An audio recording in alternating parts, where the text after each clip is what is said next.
almost 10 years ago, Call of Duty did something strange. Once upon a time, before skill-based matchmaking, season passes, and drip feed content updates, we had Snoop Dogg announcer packs, SATCOM uplink enabled. Yeah, boy! weed camos, pre-order bonus weapons, and aliens. So while Call of Duty has never really been a stranger to those secret third things in the form of those PvE co-op modes, we always had campaigns that lasted a good 6 hours, and we always had multiplayer with endless replayability, full packaged with slurs and microtransactions. I'm the gun, you Riot Shield. What else you want me to Oh, Riot Shield! I'm a pussy that use Riot Shield! But it wasn't until World at War, Call of Duty's 5th installation, where third modes entered the fray. Infamously known as Nazi Zombies, later broadening itself to just zombies, Treyarch gave us something experimental and it paid off big time. So, what was the Step Bro studio to do in response? Modern Warfare 2 brought us Spec Ops, and you can watch me and my girlfriend play through that in this video. Spec Ops was an interesting take on the co-op Call of Duty PvE experience. It didn't sail nearly as well as Zombies did, since Zombies at its core had a technically limitless replay value. And with each game, Black Ops 1 and Black Ops 2, Zombies only made bigger and bigger gains on pretty much every aspect. So for example, while playing Zombies, things get algorithmically more difficult because the higher the round, the harder it gets. And the story began to take hold, especially in Black Ops 1 and Black Ops 2, and that got people even more invested in all the things that they were doing for Zombies. While in Spec Ops, hitting that 3 stars was like the only method of showing mastery over a mission, outside of maybe speedrunning a mission. And the story was just like tangential to the main campaign of the game that it was in. That being said, we got our second iteration of Spec Ops along with the end of the Modern Warfare saga, before it was revived 2 more times, before we finally made our way to Infinity Ward's true response to Zombies. Call of Duty Ghosts was a mixed bag of quality. Most known for Fish AI and Call of Duty Dog, on release the campaign was alright, you know? It ended on the world's worst cliffhanger, but it is what it is. I'm not hurt at all by this whatsoever. Totally don't want Ghosts 2. Thank you for asking. But all of this and more made it my second most played Call of Duty game ever. There's just something about it right after Black Ops 2 that just made me want to keep playing it. But the real butter to the icing, the sugar to my cookie, and I am talking about baking because I said wheat earlier, was Extinction. The whole reason you hopefully clicked on this video. Extinction came a little bit cold off the heels of Black Ops 2 Zombies. Like arguably one of the best maps to have ever been released by any studio, Origins. This was the last piece of content we tasted before falling headfirst into the gussy.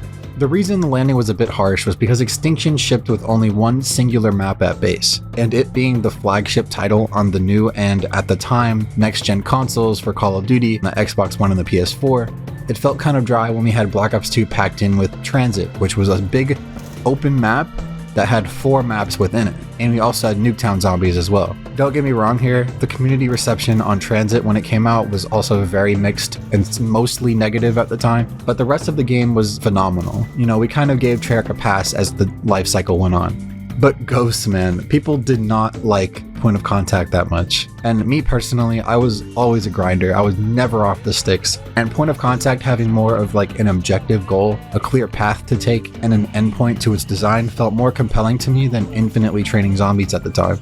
Before we even talk about the actual in-map gameplay, you'll notice all these little symbols here in the lobby, and that's part of your loadout, which is already a significant departure from what Zombies had laid out before this. Extinction was a survival action game as much as it was a shooting game, in a similar vein to Left 4 Dead or Payday 2. In its final form, after all the DLC was added, Ghosts also included some roguelike elements such as permanent upgrades and modifiers and handicaps that can be chosen between each round of Extinction in the form of relics, difficulty options, loadouts, classes, and teeth upgrades. And some of these teeth upgrades are so crazy expensive, but we can talk more about that later.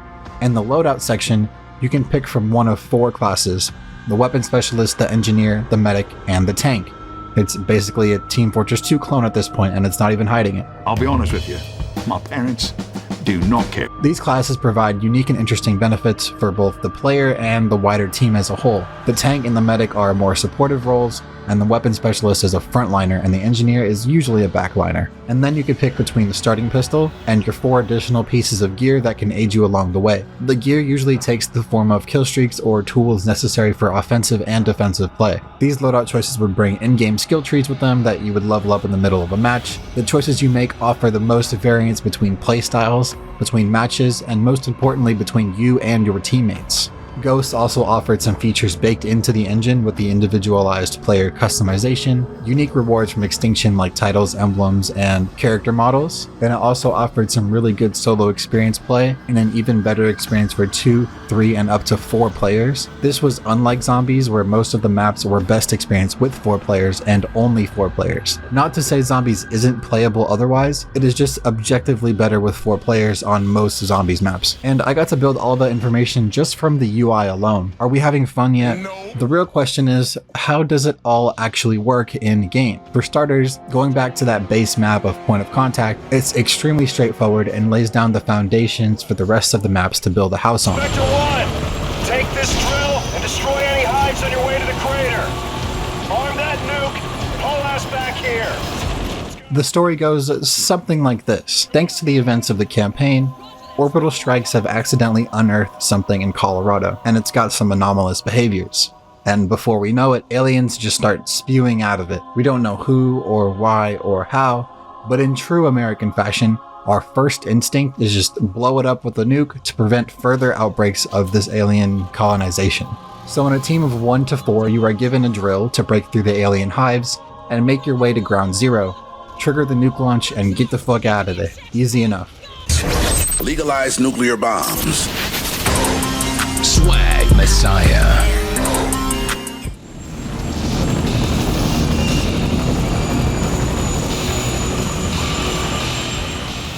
I think Extinction had one of the smoothest learning curves and grind incentives of any of the Call of Duty co-op modes, but Zombies and Spec Ops never had that grind other than just pure love of the game, or achievement hunting and maybe speedrunning. Extinction, on the other hand, taking a book out of Modern Warfare 3's pages, brought back the leveling system, and then they added prestige to it, and then added unique cosmetic unlocks for those prestiges, and then once teeth were added to the game, the grind became even more rewarding for those long-term players.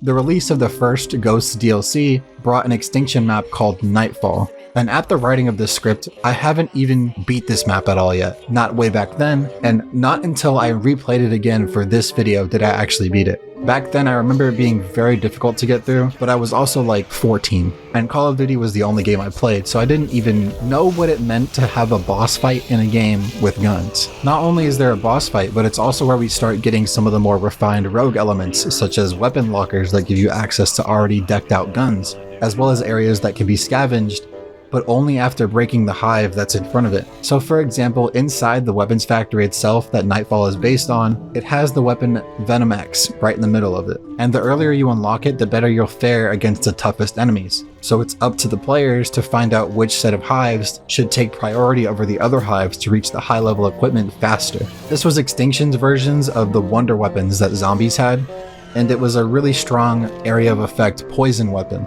But once you start to push into the endgame, you'll get swarmed by rhinos and phantoms and hunters, and the Venom X makes quick work of them, and the melee types all kind of fall to the back end as your poison gas fills up the room like a fart cloud on a road trip. This is where scorpions honestly become the enemy that become the most threatening to you because of how much you can get forced into a corner by those melee types. Scorpion gas acts similarly to the Venom X bombs, and close quarters indoors encounters, scorpions dish out big numbers. Unless of course you bring the meta class with you. One of their upgrades is developing immunity to the scorpion gas and other hazards. You see how the game is all about give and take. Opportunity cost, you know? Like actually engaging decision-making mechanics that can also revolve around team play? Wow, unheard of. The thing about Nightfall is that it has significantly more hives and more opportunities to earn skill points than that of Point of Contact, and that basically lets you snowball to the end, which I think is a really great dynamic in my opinion, right? So you play well in the early game, and by doing your side objectives, it rewards you for the mid game, which allows you to crush the end game. Unlike Point of Contact, where choosing your skill points is a decision-making process in and of itself, because you won't be able to fully upgrade everything by the end, unlike in Nightfall.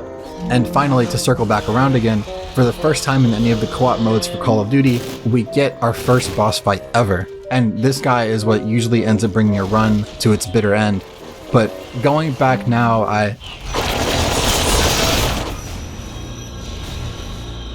what I meant was, going back now, it brought back memories of how strong the Venom X was. And the Breeder is a very strong boss, but learning his attack patterns with my current total brain cell count of 3 instead of 1 brain cell, and playing really close to cover can net you a pretty solid win by the end.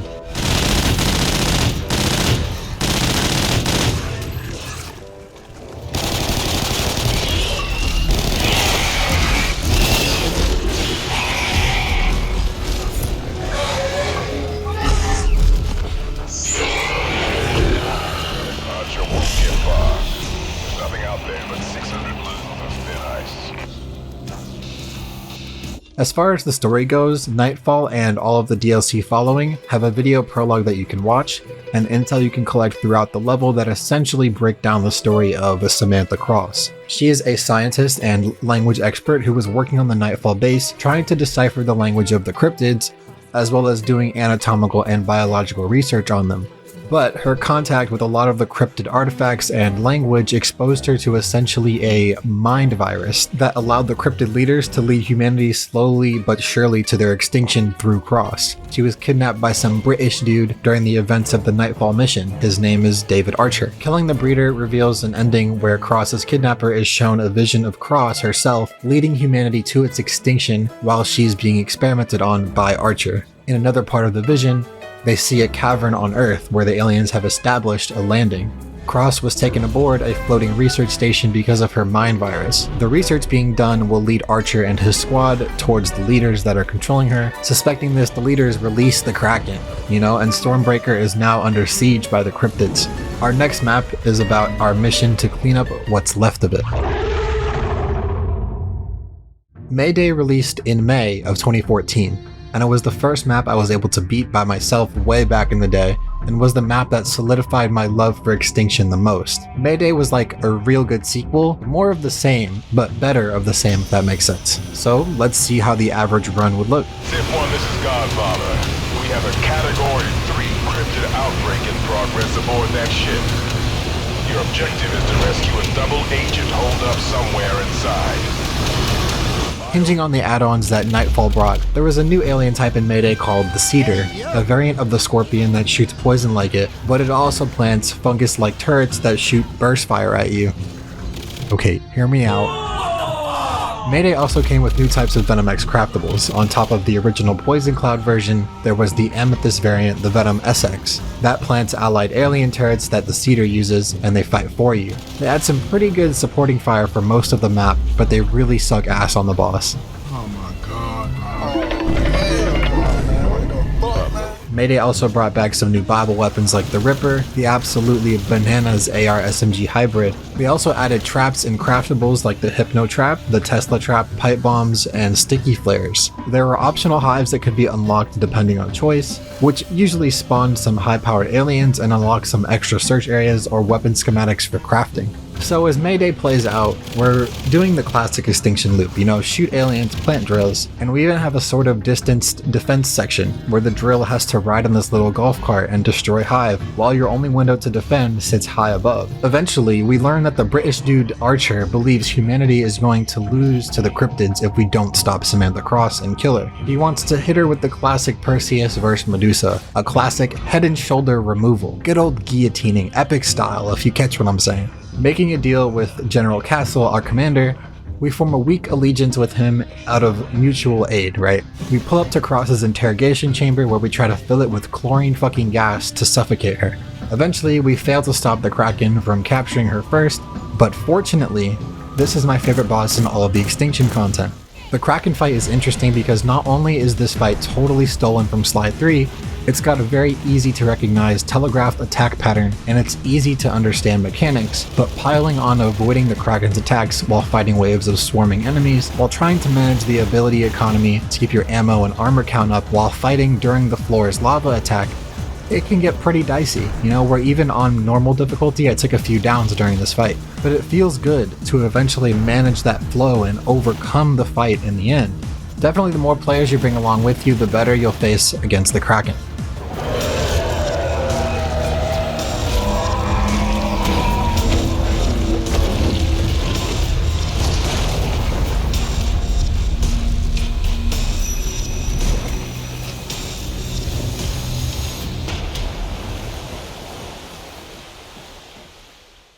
And then, in the epilogue of Mayday after the defeat of the Kraken, Samantha Cross has gone missing once again, and we see Archer and others leaving the sinking boat to fly to an island. On this island, Archer finds the cryptid ancestors, the masters, the orchestrators of the whole scheme. And this is showing to us that since Colorado, we've barely scratched the tip of the iceberg on this one. Our penultimate map in the sequence is Awakening. Based inside the island we saw during the epilogue of Mayday, our goal is to prevent cryptid ancestors from being risen from their cryogenic slumbers. Archer tried to scout on ahead of Sif team, but because of Samantha and her new adoption of psychokinetic abilities, she's able to save Archer from certain death. Why, we ask the players of the video game, did Cross save Archer at first? Well, because now that she's become fully ingrained with the cryptid lore, she saw the end game of the ancestors, and their plan is to do a full cleansing and genocide of the surface world to return the cryptids back to the top of the food chain. Not even Samantha Cross wants humanity to die.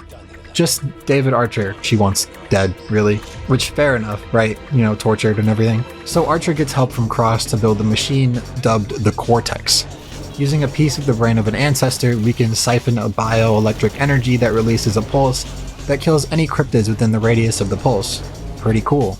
Archer then tries to betray Cross out of bitterness, but she uses telekinesis to make him kill his own soldiers and shoot out his leg. That really backfired, didn't it? Since losing contact with Archer, now it's Sif Team's turn to head down to the island, nab the Cortex, and use it to prevent humanity's extinction. Blessed with super jump because of the enhanced abilities because lore reasons, you navigate this honestly pretty sick looking area. There's environmental hazards like falling off the map, really annoying venom plants, 3 new alien types, on top of the classic rhino, the phantom, the hunters, the scouts, now gargoyles and bombers jump in the fray. Sometimes there will be seekers like from Point of Contact, and scorpions make their return as well, because it seems like cedars were just a Mayday thing. All of the additional roadblocks here, all of these new alien types, and the way they swarm you in the mid-game, teeth upgrades in this DLC only got more insane. And they also added these arc attachments that can go on the barrel of a lot of our weapons, and they're very reminiscent of the Pack-a-Punch from Zombies. But the difference is they are significantly easier to get, especially solo, and you make the map go from pretty overwhelming to extremely doable. However, that is a lot of good about this map. But since we're not really doing any drilling during this mission, we're scanning obelisks, and the first 2 sections require you to fly a vulture drone to destroy the obelisks once you've already scanned them. The vulture drone sections in Awakening felt less like an expression of my player skill or adapting to a challenge, but padding to playtime in my opinion, because otherwise Awakening could be beaten in like 30 minutes, maybe 45. The drone dies so fast, and it has some pretty deliberately designed controls that make it handle like dog shit, so it's almost inevitable for it to die at least once per obelisk, and sometimes you might get 2. But playing this solo, I ended up just like hiding my drone behind certain objects in certain ways, so that the AI would just kind of ignore it or run into walls or shoot the wall, and it just became super inconvenient rather than like a challenge to overcome. Cringe. There's no other word for it. This makes me cringe. It's embarrassing. That being said, there are only 2 vulture sections in total, and after the second, you only have 3 large obelisks to scan rather than like the 6 or 7 like normal. And then you can enter the Ark, and this is where you find the wounded Archer left for dead, and a Samantha Cross contacting you over the radio. Despite Archer's pleas to kill Cross, Godfather decides to listen to Cross. We use the Cortex held by Archer not only to kill cryptids advancing on us, but also to use terminals that overload this particular Ark full of ancestors, causing it to come crumbling down. And in another final escape section, similar to Point of Contact, we leave the island, leave Archer to die, and we make our way back to the mainland. But we've got an ark of our own, hanging right over their heads.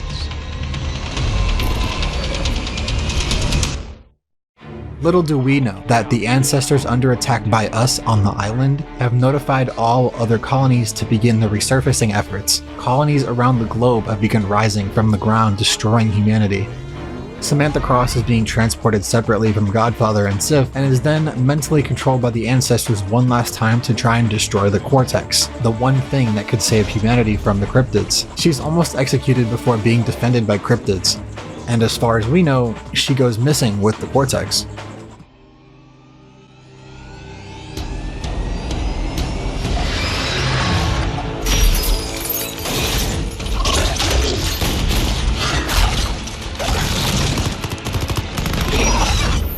Godfather and Sif are contacted by the government's final failsafe, the Exodus program. Arriving to a remote facility somewhere in California after basically a full global cryptid takeover, humanity is being pushed to its last line of defense as it is surrounded by gargoyles and ground units, and is even assaulted by the ancestors themselves. As far as gameplay, Exodus is more of the same, right? The only new alien type is the Ancestor, which these guys on solo are way too tanky. Which yes, it is a co-op experience, but it feels like the scaling since Nightfall and Mayday has popped way off the rails. But I also understand that they did power creep themselves into oblivion with the teeth upgrades, understand why this was done at the same time. Here, Godfather tasks Sif with reactivating the generators around the facility to power the Exodus shuttle to take the remnants of humanity to a space station to mount an offensive at some point in the future. Partially through this endeavor, Cross herself resurfaces along with the Cortex, revealing that she's chosen to align with humanity as her allegiance. And she tells us that the only way to get humanity off Earth is to allow the shuttle to pass through the gargoyle blockade posted up over the airspace. And how do we do this? We need to fill up the Cortex, kill tons and tons of cryptids and potentially ancestors, and push the button as it flies in the air. And it works. At the expense of Sif team and our characters, humanity is able to leave Earth. Extinction closes on a cliffhanger, letting us decide if Samantha Cross and Exodus members were actually able to fend off the cryptids and retake Earth. History repeats itself. One species falls, another rises to take its place. Countless lives were sacrificed so that a chosen few might be saved. They believed my power could make the difference between survival and extinction. They were right. As we close in on 1 decade since the release of Call of Duty Ghosts, Ghosts 2, or follow-up to Extinction, seems like more and more of a pipe dream. And am I okay with that? No, I'm not okay with that, man. And with that all being said, if you like video games, if you like thoughtful videos about video games, or if you like the sound of my voice or the style of content, feel free to show support by liking, subscribing, or sharing with your old Extinction Squad back on the Xbox days, bro. I have a Patreon that is currently a glorified tip jar, but it will provide value to you, the viewer, once I hit 10 patrons, allowing you to catch my videos ad-free, as well as your name popping up the end like this. Feel free to check the description for some more things with myself. So other than that, we'll see you all in the next one.